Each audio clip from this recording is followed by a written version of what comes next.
નમસ્કાર મિત્રો, અમારી ગુજરાત ખબર ચેનલમાં તમારું સ્વાગત છે। મિત્રો, દેશ દુનિયાની તાજા ખબર જાણવા માટે અમારી ચેનલને મિત્રો તમે અત્યારે સબસ્ક્રાઇબ કરી દેજો। અત્યારે હાલની સૌથી મોટી અને દુઃખદ ખબર મળી રહી છે। આપને જણાવી દઈએ કે નવસારીમાં અત્યારે મોડી રાત્રે ખેલાયો કુંડી ખેલ। વિગતવાર વાત કરવામાં આવે તો ત્યારે મિત્રો નવસારીના દશેરા ટેકરી વિસ્તારમાં મોડી રાત્રે જૂની અદાવતે એક યુવકનો ભોગ લીધો છે। મળતી વિગતો અનુસાર વધુ જણાવી દઈએ કે મૃતક ચેતન રાઠોડ વાતચીત કરવાના બહાને બોલાવી 3 અજાણ્યા શખ્સોએ તેના પર ચપ્પુના આધાધેડ ઘા ઝીકી દીધા હતા।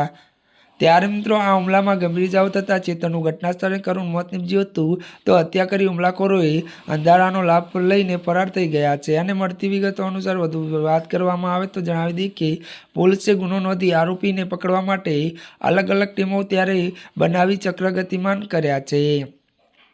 ત્યારે મિત્રો આજના માટે બસ આટલું જ। અમારી ચેનલમાં નવા હોય તો અમારી ચેનલને મિત્રો તમે લાઇક, શેર અને સબસ્ક્રાઈબ કરી દેજો।